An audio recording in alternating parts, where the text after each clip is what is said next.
Hello, me again. Just can't stay away, clogging up your feed. But I like doing these videos of albums which aren't so well known, off the radar albums. And it's been a while since I've done one, so I've got a few more LPs that I'd like to share, which you might like to know about too, if you don't know already. Now, this first one I'm going to talk about is it's actually quite well known. It's a quite very collectible record, and it can be quite expensive. I was really pleased to get it at a ridiculous price. As in ridiculously low price, and in really, really good condition.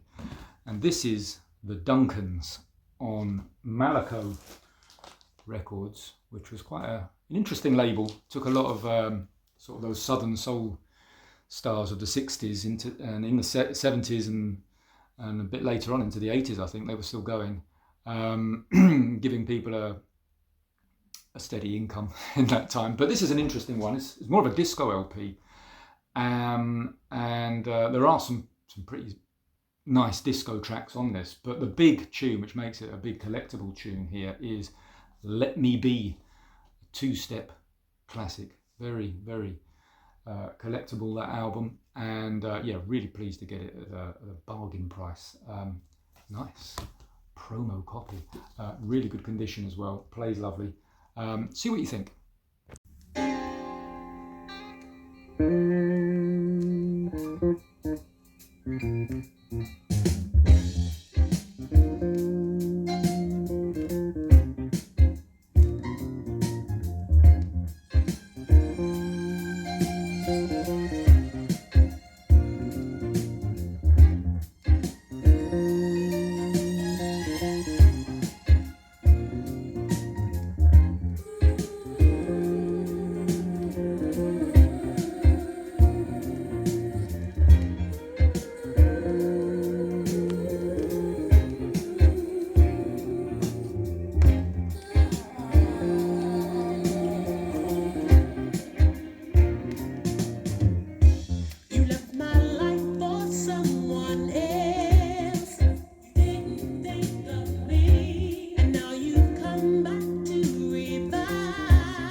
Now, I've talked before about the importance of reading the listings on the back of records and checking out the names, because there's certain names that always seem to come up with good stuff. And nowadays with Discogs, it's a lot easier to do that, I have to say.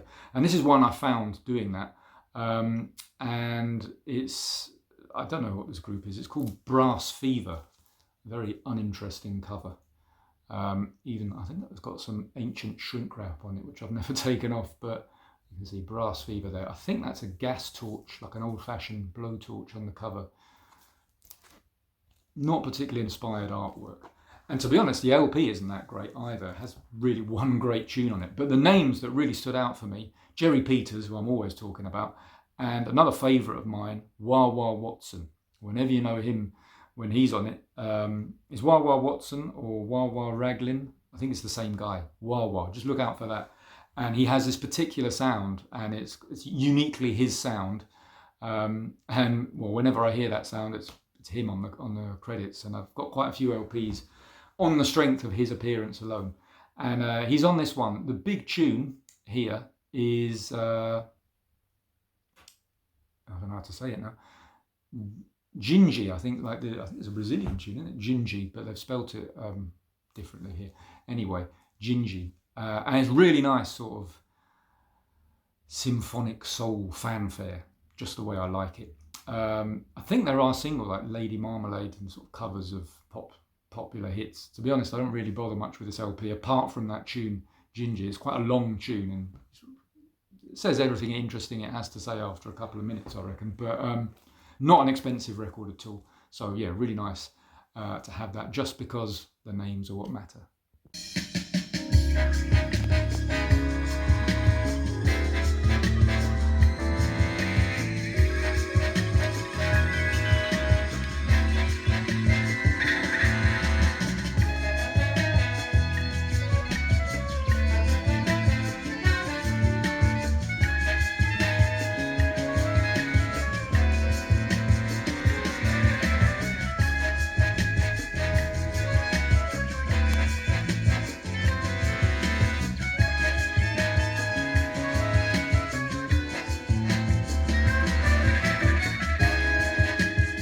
Another one here, which I got not so long ago. I think it cost me about £7, and I was quite pleased with it. This is Donna Washington, another soul and disco LP, Going for the Glow.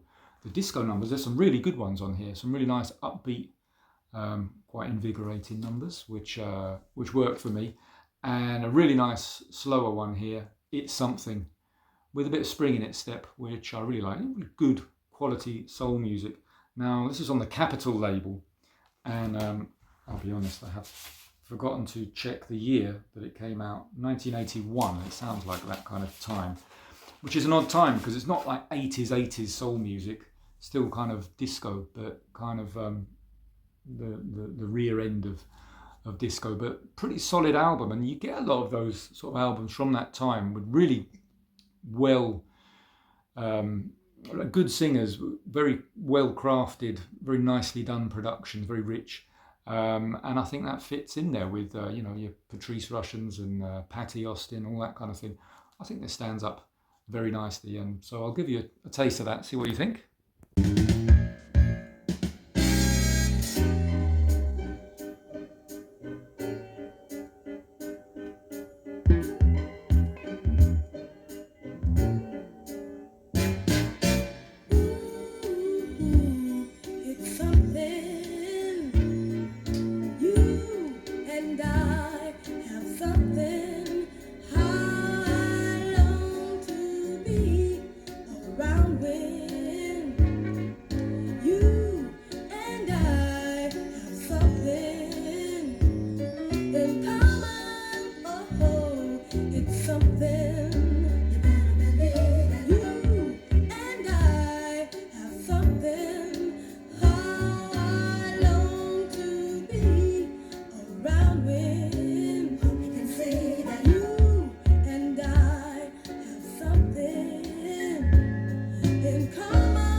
And here's a really nice one, a bit harder to come by, this one, but again, I managed to find it in a shop and I was really pleased. This is by an artist called J. Mason, and the album is called Tender Man, and nice condition this. The record was in pretty good condition, and the minute I played it, I was flipping it over and managed to drop it and scratch one side completely. Fortunately, it doesn't affect the play too much, but it looks horrible. Fortunately, that scratch was on side B, which is all right, but not as good as side A. The big song here, which was quite popular back in the sort of late 80s, early 90s, when all that sort of revival was going through, was Woman, You've Got to Be There. But there's some other really nice ones here with good grooves, lots of bongos, things like that. So that's, yeah, really, really pleasant. I mean, looking at the production people involved, I don't know any of them, really, none of them spring to mind. But it's 1975 on the Buddha label. Can be a bit pricey, this one. I think somewhere like 30 quid, something like that. Maybe a bit more, as you see. Nice with the insert and everything. Pretty decent LP though. See what you think.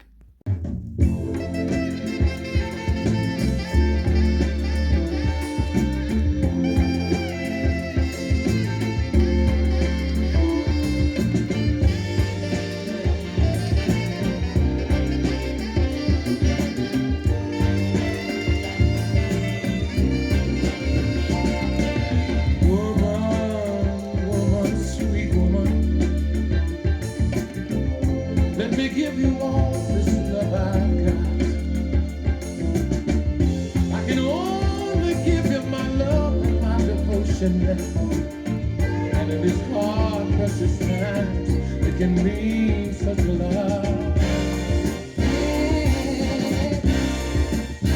Oh, woman, sweet woman,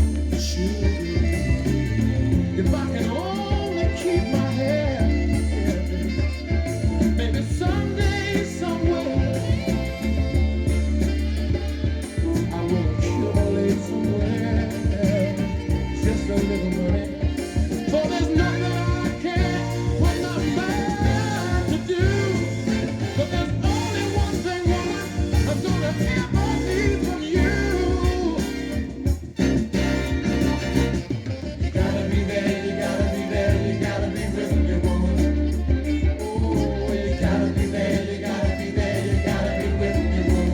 And the last one I'm going to show is actually a reissue, which has just come out this year, a few months ago, I think. And I first stumbled across this album, I'm assuming on the internet, and was quite intrigued by it.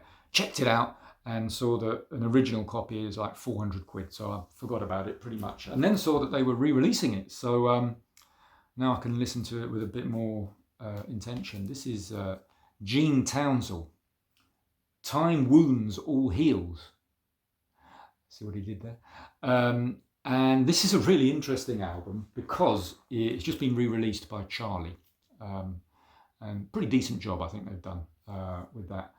And yeah, it's an interesting one because this album is basically like an old-time classic soul record, which should be from about 1969, 1970 perhaps. But it's not, it's from 1978. So this was proper soul music of the old-fashioned variety when disco was getting into its pomp. No disco here though. This is soul music all the way with sultry monologues, great little hooks, really nice production sound on this, and a very personal, unique take. You can see that he's giving it all on this record and he's leaving his soul right out there on wax. And I think it's a beautiful, beautiful record, this. In fact, it's actually pretty hard to choose a tune to give you a taste, so I do encourage you to go and look this one up. I'm sure it's probably on streaming if they've done the reissue, or check it out on YouTube, whatever. Townsel. Really lovely, lovely stuff, this. And it's one of those soul music, it's one of those soul records that's full of pain. So it's very much a blues record in that way, but yeah, really beautiful done, and it's got this unusual thing of it being quite later on, 1978. So it's probably sounded a bit outdated at this time, which might explain why it's so rare. But it's really good. Originally, it was on something called Dobre Records, but now everyone can enjoy it, and I recommend you have a look at that one because I really, really like that.